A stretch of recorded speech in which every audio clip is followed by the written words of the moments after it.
నమస్తే. Welcome to Leo. సొంత తల్లే నా కొడుకుని నమ్మొద్దు, నా కోడలు మోసం చేస్తుంది అన్నటువంటి మాటలు ఏదో చిన్న చితక ఇళ్లలో కావచ్చు, లేదా పేద ప్రజల ఇళ్లలో గర్గర్కా కహాని అని చెప్పి జగన్ అన్నాడు కాబట్టి అది సర్వసాధారణం అనుకోవచ్చు. కానీ ఇన్నిసార్లు పేపర్కి వచ్చి రచ్చకెక్కుతున్నా సరే ఆ సరస్వతి భూములు కావచ్చు, లేదా షర్మిలకు సంబంధించిన కొడుకు కూతురు ఆస్తులు కూడా మేనమామ తినబోతున్నాడని చెప్పేసినటువంటి వ్యాఖ్యలు కావచ్చు, ఇన్ని వింటున్నా జగన్ ఎందుకని దీనిపైన వ్యాఖ్యానం చేస్తలేదు అంటే ఖచ్చితంగా ఇది నిజంగా జరుగుతుందని. మొత్తానికి మరొకసారి విజయలక్ష్మి గారు లేఖ రాయడం జరిగింది కోర్టుకి. అయితే ఏం జరిగింది ఏంటి అనే దానిపై మనతో పాటు సూర్యదేవ లత గారు ఉన్నారు, వారిని అడిగి తెలుసుకుందాం. మేడం నమస్తే. నమస్తే. జగన్ ఇంటి సమస్య ఏదైతే ఉందో ఇది రోడ్డుకి ఎక్కి కొన్ని నెలలు అవుతుంది. అది కాక షర్మిల ఆస్తులు తినేస్తున్నాడని చెప్పి, షర్మిల కొడుకు కూతురు ఆస్తులు కూడా తింటున్నాడని చెప్పి, ఆఖరికి విజయలక్ష్మి గారి పైన ఉన్నటువంటి ఒక సరస్వతి భూములు అవేవైతే ఉన్నాయో సరస్వతి పవర్ ప్లాంట్కి సంబంధించి ఇది కూడా ప్రజలకు సంబంధించినటువంటి సొమ్ములైనా సరే, అక్రమ ఆస్తులైనా సరే వాటిని పంచుకోవడంలో కూడా జగన్ ఎందుకని రోడ్డుకి ఎక్కుతున్నాడు అంటే ఇంట్లో వాళ్ళకే న్యాయం చేయలేనోడు రేపొద్దున ఏపీ ప్రజలు చాలా మేలుకొని 151 స్థానం నుంచి 11 స్థానాలకు పరిమితం చేశారు.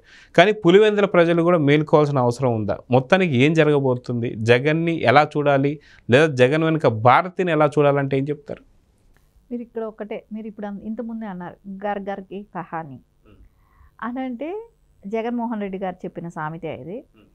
అది అందరికీ వేరుగా ఉండొచ్చు. ఒక రాజకీయ నాయకులకి వచ్చి ఒక రోల్ మోడల్గా చూస్తారు ప్రజలందరూ కూడా కానివ్వండి, ఆ పార్టీలో ఉన్న వాళ్ళే కానివ్వండి, సమాజం మొత్తం కూడా అందరూ వాళ్ళు ఫాలో అవ్వటానికి, అంటే ఒక ఫ్యామిలీ విధంగా కానివ్వండి, వాళ్ళు తీసుకునే డెసిషన్సే కానివ్వండి, అభిమానులు కూడా ఎంతోమంది ఉంటారు. సరే, ఇప్పుడు మనం ఒక సినిమా తీస్తే ఎలా అంటామో అది దాని మూలాన్ని ఏం మెసేజ్ ఇచ్చారని మాట్లాడతాం కదా. ఇప్పుడు కొన్ని సినిమాలు వస్తున్నాయి, దాని మూలాన పెద్ద హిట్ అయ్యాయి అనుకోండి, అది ఏం మెసేజ్ ఇచ్చింది, అది అంత పెద్ద హిట్ అవ్వడానికి వాళ్ళు నెక్స్ట్ జనరేషన్కి ఏం మెసేజ్ ఇచ్చారనేది అయితే డెఫినెట్గా వాడుతుంటారు. సో అలాంటి వ్యక్తి, ఒక మాజీ సీఎం అయిన వ్యక్తి, ఆయన గర్గర్కి కహాని అని చెప్పి వదిలేస్తే అయిపోతుందా? అయితే మీరు ఇందాక అన్నట్టుగా సినిమాల గురించి అయితే ఏదైతే సంవత్సరంలో కొన్ని వందల సినిమాలు వస్తుంటే సినిమాల్లో కొన్ని మెసేజ్లు ఉంటాయి, కొన్ని మెసేజ్లు ఉండవు. కానీ సినిమాల విషయంలోనే మీరు అన్నట్టుగా మెసేజ్ ఉంటుందా లేదని మనం గమనిస్తుంటే, రాజకీయ నాయకుడు ఎవరైతే ఉంటారో పూర్తిగా ఒక 5 నుంచి 6 దశాబ్దాలకి తను ఒక్కడే ఉంటాడు. నిజంగా జగన్ని కూడా అలానే చూడాలంటారా? అదే నేను అనేది ఇక్కడ. ఎందుకంటే ఇక్కడ ఒక రోల్ మోడల్గా ఒక పార్టీ అధ్యక్షుడిగా ఉన్నాడు, ఒక గతంలో సీఎంగా చేసిన వ్యక్తి, ఇప్పుడు పులివెందులకి ఎమ్మెల్యేగా ఉన్నారు. అలాంటి వ్యక్తిని ఎంతమంది ఫాలో అవుతారు? సో ఆయన ఇంకోటి కూడా అంటుంటాడు కదా, నాకు ప్రతిపక్ష హోదా ఇవ్వండి అని అంటాడు, నాకు 39% ఓట్ బ్యాంక్ ఉంది అని అంటున్నాడు. అలాంటప్పుడు నువ్వు అంత ఈజీగా ఎలా తీసేయగలుగుతున్నావు? ఒక తల్లిని కోర్టు వరకు తీసుకొచ్చావు. సరే, ఆవిడ ఏదో ఇప్పుడు ఆవిడకి ఇచ్చేసింది, ఆవిడకి ఒక గిఫ్ట్గా ఇచ్చారా రాజశేఖర రెడ్డి గారు? సరే, ఆవిడకి ఆ స్త్రీధనం కింద వచ్చిందా, ఏదొచ్చిందో అది వదిలేసేయండి. ఆవిడది అనేది ఒకటి, అది ఆవిడ ఇష్టం, ఎవరికైనా ఇచ్చుకోవచ్చు. అది ఆవిడ కూతురికి ఇచ్చుకుంది. అంటే ఇప్పుడు ఏదైనా ఒక ఫ్యామిలీలో ఏం జరుగుతుందంటే, ఇప్పుడు అన్నదమ్ములకి అక్క చెల్లెలకి ఇలా గొడవలు వచ్చినప్పుడు ఎవరైతే నష్టపోతున్నారో వాళ్ళ పక్కన తల్లి సపోర్ట్ చేస్తుంది. సపోర్ట్ చేసినప్పుడు ఇదిగో నా దగ్గర ఉన్నది, వాడిని వదిలేసాయి, ఆ అవతల వ్యక్తిని వదిలేసాయి, ఇంకా నా దగ్గర ఉన్నది ఇది నీకు ఇచ్చేస్తాను, నువ్వు నేను ఇంతకు మించి ఏం చేయలేను అనేది ఒక తల్లి మాట్లాడే మాటలు ఉంటాయి. జనరల్గా జరిగే ఇష్యూస్లో అట్లాగే ఉంటుంది. అది కూడా ఆవిడ అదే ఫాలో అయింది. ఇప్పుడు జగన్మోహన్ రెడ్డి గారిని ఎంత చెప్పినా ఏం చేసినా ఇవ్వట్లేదు షర్మిల గారికి ఇవ్వాల్సిన వాటా. సరే, నా దగ్గర ఉన్నది ఏదో నీకు ఇస్తాను, నువ్వు నష్టపోయినంత ఇవ్వలేకపోయినా నేను నా దగ్గర ఉన్నది ఇస్తానని చెప్పి తల్లి అని ఉండొచ్చు. సరే, అందుకని ఆవిడ ఇచ్చి ఉండొచ్చు. సరే, ఎంత శాడిజం కాకపోతే తల్లి ఇచ్చింది అంటే అది ఆవిడ అనుభవించాల్సిన ఇది ప్రాపర్టీ, ఆవిడ ఇచ్చుకున్నదని చెప్పి ఆ కోపంతో కూడా మళ్ళీ తల్లిని కూడా కోర్టుకు లాగారు. ఆవిడ ఇప్పుడు కూడా పక్కగా అదే చెప్తుంది, కోర్టులకైనా కూడా ఆవిడ ఏం చెప్తున్నారు, అది నా ఇష్టపూర్వకంగా నాది, నేను ఇచ్చుకున్నాను, దానిలో జగన్మోహన్ రెడ్డి గారికి కానివ్వండి, భారతిరెడ్డి గారికి కానివ్వండి ఎలాంటి సంబంధం లేదు, నా ఇష్టపూర్వకంగా నేను ఇచ్చుకున్నాను. ఇంకొకటి, ఆవిడ బాగా ఉన్నారు, బాగున్నప్పుడు ఆవిడ నోటితో ఆవిడ చెప్తున్నారు కదండి. ఇక్కడ ఇప్పుడు ఆవిడ లేరు అనుకున్నప్పుడు వేరే పరిస్థితి ఉంటుంది, ఇద్దరికి వస్తుందనో మోసం చేసి రాయించుకుందనో షర్మిల గారిని అంటానికి ఒక ఇది ఉంటుంది. ఆవిడ కోర్టుకు వచ్చి చెప్తున్నారు, ఆవిడ నోటీసులు పంపిస్తున్నారు, ఆవిడ ఓపెన్గా చెప్తున్నారు బయట. ఇలా చెప్తున్నప్పుడు కూడా ఇంకా నువ్వు బాధపడుతూ బాధ పెడితే ఇంటింటికి ఉండే రామాయణమే, ఇంటింటికి ఓ చరిత్ర ఉంటుంది. ఈయన ఇంత కూల్గా తీసేస్తే ప్రజలేమనుకుంటారు? నువ్వు సొంత ఇప్పుడు బాబాయ్ కూతురికి ఎట్టాగో పట్టించుకోలేదు, బాబాయ్ హత్యను గురించి కూడా నీ అవసరాల కోసం గతంలో అంటే నువ్వు సీఎం అవటం కోసం జగన్మోహన్ రెడ్డి గారు సీఎం అవటం కోసం వాడుకున్నారు, ఆయన్ని పక్కకు దోసేశారు. వాళ్ళని ఎవరిని సేవ్ చేయాలనుకుంటున్నారో తెలియట్లేదు. ఆ హత్యలో ఇన్వాల్వ్ అయిన వాళ్ళని సేవ్ చేస్తున్నారు, ఆయన కాపాడుతూ వస్తున్నారు. దాని మూలన ఈయనకి వచ్చే లాభం ఏంటో కూడా మనకు తెలియాల్సింది ఉంది. ఇంకా అంటే వాళ్ళని సేవ్ చేస్తే ఈయనకేం, జగన్మోహన్ రెడ్డి గారికి ఏమొస్తుంది అక్కడ, అది కూడా ప్రజలకు ఒక క్లారిటీ రావాలి. వస్తుంది, అది ఎట్లాగో తొందరగా వస్తుందిలేండి. ఎన్ని రోజులు దాపెట్టగలుగుతారు? ఎప్పుడైనా కూడా ఒక సర్టెన్ టైం వరకు దాన్ని ఇది మేనేజ్ చేయగలుగుతారు. ఏ రోజో అది కూడా బయట వచ్చేస్తుంది. సరే, అది బయట వస్తే ఆయనకేమైనా ఇబ్బంది ఏమో అనుకున్నాడేమో, వాళ్ళని పక్కకు పెట్టేశాడు. సరే, సొంత తల్లి చెల్లి ఇప్పుడు వాళ్ళు ఇంకా ఒక్క విషయం అండి, మనకు ఇంకా వాళ్ళు ఎక్కడో ఏమోలో కొంచెం వాళ్ళకి ఒక అభిమానం ఉండబట్టేనేమో జగన్మోహన్ రెడ్డి గారి మీద ఇంకా కొన్ని విషయాలు వాళ్ళు బయట పెట్టాల్సింది ఉంది. ఎందుకంటే వాళ్ళు ఖచ్చితంగా వివేకానంద రెడ్డి గారు ఎలా చనిపోయారు, ఎందుకు చనిపోయారు, ఎవరు చేశారు, ఎవరు ఇన్వాల్వ్మెంట్ ఉందనేది నేను అనుకుంటున్నాను విజయలక్ష్మి గారికే కానివ్వండి, షర్మిల గారికే కానివ్వండి ఒక ఐడియా ఉండే ఉంటుందండి, క్లియర్గా ఉంటుంది. ఇంకా వాళ్ళు ఎందుకో సేవ్ చేస్తున్నట్టే, ఇంకా కాపాడుతున్నట్టే అనిపిస్తుంది. సో వాళ్ళని అంత ఇబ్బంది పెడుతుంటే కూడా వాళ్ళు ఇబ్బంది పడుతూనే ఉన్నారు, రోడ్డుకు వచ్చేసరి ఇబ్బంది పడుతూనే ఉన్నారు. ఆవిడ ఇంకా లిటరల్గా ఒక మాట కూడా అన్నారు, మేనగోడలు మేనల్లుడిది డబ్బులు వాళ్ళ సొమ్ములు కూడా కాజేశాడు అన్నట్టే చెప్పారు. ఓపెన్ బహిరంగ స్టేట్మెంట్ కూడా ఇచ్చారు. అంటే అంటే ఎంత తను ఫీల్ అయితే కానీ నీకు అంటే మేనల్లుడు మేనగోడలు అని అంటే అండి సొంత బిడ్డలు లాంటి వాళ్ళే. ఎందుకంటే ఫస్ట్ నుంచి పెంచిన ఇది ఉంటుంది కాబట్టి వాళ్ళకు కూడా చిన్నప్పటి నుంచి చూస్తా పెరిగితే తల్లి తర్వాత తల్లిదండ్రి తర్వాత మేనమామే అంటారు కాబట్టి ఖచ్చితంగా వాళ్ళకి ఆ ఫీలింగ్ అనేది ఉంటుంది.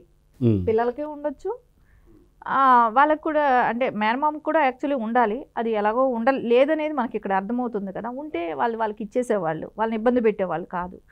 ఇక్కడ ఇవన్నీ చూస్తూ ఉంటే ఆయన కుటుంబాన్ని ఉద్ధరించలేని వ్యక్తి, రాష్ట్ర ప్రజలే ఆలోచించాలి దీన్ని. ఆయన ఎవరిని ఉద్ధరిస్తాడు? సరే, ఆయన నమ్ముకున్న వాళ్ళ పరిస్థితి, ఆయన మాట విన్న వాళ్ళ పరిస్థితి ఇప్పుడు మనం చూసాం. తల్లి చెల్లిని ఫస్ట్ ఇచ్చేశారు. మళ్ళీ విజయసాయి రెడ్డి గారు ఒక్కొక్కరిని తీసుకుంటే సాక్షిలో పనిచేసిన వాళ్ళు అందరూ కూడా పెద్ద పోస్టులలో ఉన్న వాళ్ళందరినీ కూడా పక్కన పెట్టారు. అంటే రాజశేఖర్ రెడ్డి గారి టైం నుంచి ఉన్న వాళ్ళందరినీ ఎప్పుడైతే ఈ కుటుంబ తగాదా వచ్చిన దగ్గర నుంచి వాళ్ళందరినీ కూడా పక్కన పెట్టేయటమే కానివ్వండి. తర్వాత మనం ఇప్పుడు చూస్తున్నాం ఈ అరెస్టులు అయ్యే వాళ్ళందరినీ చూస్తున్నాం. అరెస్టులు అయ్యే వాళ్ళందరి పరిస్థితి కూడా ఎట్లా ఉంది? ఎవరు మూలాన అరెస్టులు అయ్యారు వాళ్ళంతా? వాళ్ళు నిజంగా ఒకటి ఆలోచించి ఉండాలండి. అరే తల్లి చెల్లి వీళ్ళనే రోడ్డు మీద పడేశాడు, వాళ్ళు ఆయన కోసం ఇప్పుడు ఆయనకన్నా ఎక్కువేం చేయలేదు వీళ్ళు. చూస్తే వాళ్ళు పాదయాత్రలు చేశారు, ప్రతి చోట వెళ్ళి గొప్పవాడు అన్నట్టు చెప్పారు. జగన్మోహన్ రెడ్డి గారు వస్తే రామరాజ్యం వస్తుంది అని చెప్పి ప్రచారాలు చేశారు, తిరిగారు, అపోజిషన్ని నోటుకు వచ్చినట్టు మాట్లాడారు, అన్నీ చేశారు. సరే, అంత కష్టపడి చేసిన వాళ్ళనే పక్కకు పెట్టినారు. మనం మాట్లాడుతున్నాం ఈరోజు ఆయన మూలాన మనం రేపు పొద్దున ఇరుక్కుంటే మన పరిస్థితి ఏంటనేది వీళ్ళు ఆలోచించి ఉండాలి. ఈ రోజున జైలుకి వెళ్తా చేస్తున్న వాళ్ళందరూ కూడా ఆలోచించి ఉండాలి. ఈరోజు ఏముందండి, శుభ్రంగా జైలుకి వెళ్ళారు, ఒక ములాఖత్ వెళ్తాడు, ఒకసారి ములాఖత్ వెళ్తాడు, ఒకరోజు ప్రెస్ మీట్ పెట్టి నిన్న పోసాని గారి వైఫ్తో ఒక 2 నిమిషం వీడియో ఇచ్చి వదిలిపెట్టారు. ములాఖత్ వెళ్ళాడు, వంశీ గారిని పలకరించాడు, పిన్నెల గారిని వెళ్ళాడు, ఒకరోజు పలకరించారు. ఇట్లా జైలుకి వెళ్ళిన వాళ్ళని, అది కూడా కొంతమందిని, అందరినీ కూడా కాదు, కొంతమందిని. రేపు పొద్దున పోసాని గారి కోసం వెళ్తాడో వెళ్ళాడో కూడా తెలియదు. ఎందుకంటే నిన్నే ఆయన చాలా కష్టం కదా ఇంట్లో నుంచి బయట రావటమే. అలాంటిది రేపు పొద్దున పోసాని గారి కోసం కూడా వెళ్ళాడు. కానీ ఈ రోజున ఆ కుటుంబాలు ఇబ్బంది పడుతున్నాయి. నోటి దురుసుతో డబ్బుకు ఆశపడి చేశారు కాబట్టి ఆ డబ్బు సంపాదించుకొని ఉండొచ్చు. ఇప్పుడు దాని మూలన ఇబ్బంది పడేది ఆ కుటుంబాలు బయట వచ్చాయి. వాళ్ళ భార్యలు ప్రెస్ మీట్లు పెడుతున్నారు, వాళ్ళ భార్యలు మాట్లాడుతున్నారు, వాళ్ళ పిల్లలు జైలు చుట్టూ తిరుగుతున్నారు. అంతే కదా. ఇప్పుడు దీనిలో ఎవరు బాగుపడ్డారండి? జగన్మోహన్ రెడ్డి బాగుపడ్డాడు. నిన్నంతా వీళ్ళ మీదకి వచ్చింది, తిప్పలన్నీ వీళ్ళకి, కేసులన్నీ వీళ్ళకి. బాగుపడింది చూస్తే జగన్మోహన్ రెడ్డి గారికి. అది ఇక్కడ మనం చూసుకుంటే ఏదైతే ఏపీ ప్రజలను కూడా చాలా ఘోరంగా మోసం చేశాడని చెప్పుకోవాలి పులివెందుల ఎమ్మెల్యే వైఎస్ జగన్. ఎందుకంటే మాజీ సీఎంగా ఉన్నాడు. ఆ టైంలో నా జీతం రూపాయి మాత్రమే అంటూనే యలహంకకు సంబంధించినటువంటి ఒక పనులని చేయించేసుకున్నాడు, తాడేపల్లికి సంబంధించిన పనులని చేయించుకున్నాడు, అదిగాక మనం చూసుకుంటే పులివెందులకు సంబంధించిన ప్యాలెస్ పనులు చేయించుకున్నాడు. ఇవే కాకుండా లండన్కి వెళ్ళే ప్రతిసారి ఫ్లైట్లు, ప్రత్యేకమైన ఫ్లైట్లు తీసుకెళ్ళడం కానీ తీసుకురావడం కానీ చూసాం. అదేవిధంగా హెలికాప్టర్లు 6 కిలోమీటర్లు 4 కిలోమీటర్లు హెలికాప్టర్లు వాడడం చూసాం, చెట్లు కొట్టేయడం చూసాం, పరదాలు కట్టడం చూసాం, ఇవన్నీ చూస్తున్నాం. అయితే ₹1 మాత్రమే జీతం అని చెప్పుకొని కొన్ని కోట్లు, అంటే దాదాపు కొన్ని లక్షల కోట్లు దండుకున్నాడని చెప్పి ఇప్పుడు మనకి అన్ని అవినీతి బయటపడుతుంది. నిజంగా పులివెందుల ప్రజలు ఇప్పటికన్నా సరే మేలుకుంటే పులివెందుల్లో అన్నా సరే తగు న్యాయం జరగబోతుందా లేదా? ఏపీ ఎట్లనో మేల్కొంది, 151 స్థానం నుంచి 11 స్థానం పరిమితం చేసింది. సో పులివెందుల ప్రజలు మేలుకోవాలా లేదా అంటే ఏం చెప్తారు? ఇప్పుడు అక్కడ పులివెందుల ప్రజలకి ఆల్రెడీ తెలిసింది. ఎందుకంటే గతంలో ఆయన అంటే ఒక వర్ధంతికి వెళ్ళినప్పుడు ఏమో, రాజశేఖర రెడ్డి గారు వర్ధంతికి వెళ్ళినప్పుడు అక్కడ వచ్చి ప్రజలు వాళ్ళ బాధలు చెప్పుకోవటానికే కానివ్వండి, వాళ్ళ నియోజకవర్గ సమస్యలే కావచ్చు, వాళ్ళు ఏమైనా గతంలో చేసిన వర్కులు బిల్సే కానివ్వండి, ఇలాంటివి ఏదో ఆయనకి చెప్పుకోవటానికి వెళ్తేను ఇప్పుడు కూడా నన్ను అడుగుతారా చేస్తారా అని అనటంలో వాళ్ళు చాలామంది అంటే కొంతమందిని కలవటానికి కూడా ఇష్టపడకపోవటం, అవన్నీ చేస్తే వాళ్ళు అంటే అద్దాల మీద రాళ్ళు వేయటం, అక్కడ ఒక ఘర్షణ వాతావరణం జరగటం, ఇవన్నీ కూడా చూసాం. అంటే ఏంటి వాళ్ళలో ఒక ద్వేషం అనేది కాదు కానివ్వండి, మన బాధను చెప్పుకోవటానికి వెళ్తే మనం ఎవరినైతే నమ్మి, ఏ కుటుంబాన్నైతే నమ్మి గత కొన్ని శతాబ్దాలుగా గెలిపిస్తా వచ్చామో అలాంటి వాళ్ళు మన బాధ వినకపోతే వాళ్ళ ఫీలింగ్స్ ఎలా ఉంటాయి? అదే వాళ్ళు చూపెట్టారు అక్కడ. సో అది దాని మూలన గతంలో జరిగిన దానికన్నా ఇప్పుడు మెజార్టీ తగ్గింది, గత ఎలక్షన్ కన్నా మెజార్టీ తగ్గింది, కానీ ఇప్పుడు వాళ్ళలో వ్యతిరేకత స్టార్ట్ అయిపోయింది. అంటే ఈసారి కూడా 2024 ఎన్నికలు కూడా ఖచ్చితంగా జగనే వచ్చేస్తాడేమో అనేటువంటి ఒక ఆలోచన కావచ్చు. మీరు అన్నట్టు 39% ఓటర్స్ మా సైడ్ ఉన్నారంటే కూడా ఈ 39% ఓటర్స్ కూడా వీళ్ళ సైడ్ ఉన్నట్టుగా అయితే ఏం కనిపించడం లేదు. ఎందుకంటే గతంలో వైసీపీకి సంబంధించిన నేతలందరూ కూడా రాజకీయ నాయకులనే కాదు, ఆఖరికి చంద్రబాబు నాయుడు గారిని కూడా ఎట్లా ఇబ్బంది పెట్టారో తెలుసు. కాబట్టి పల్లెల్లోకి వెళ్ళిపోయి మీరు ఎవరెవరికి ఓటేస్తున్నారో మాకు తెలిసిపోయే మిషన్స్ ఉన్నాయి, మీరు గిన వైసీపీకి ఓటేయకపోతే మేము అంతా చూస్తాము, ఇలా బెదిరింపులు వినేసరికి వాళ్ళు కూడా దాంట్లో పడిపోయి నిజంగానే ఓటేసిన శాతం మనం చూసాం. సో ఖచ్చితంగా మీరు అనుకుంటున్నారు ఇప్పటికి 39% వాళ్ళకు ఉందా, లేదా నిజంగా 11% పరిమితం అయిపోయారంటే ఏం చెప్తారు? ఇక్కడ ఖచ్చితంగా మీరు చెప్పినట్టు కొంతమందిని భయభ్రాంతులకు గురి చేసి కూడా ఉంటారు, చేయటమే కానివ్వండి. అంటే ఇప్పుడు సెటన్ ఒక చోట ఒక 200 ఓట్లు 300 ఓట్లు ఒక చిన్న విలేజ్ తీసుకుందాం అనుకోండి, అక్కడ ఎన్ని ఓట్ పర్సెంట్ వచ్చింది ఏంటి అనేది తెలిసిపోతూ ఉంటుంది.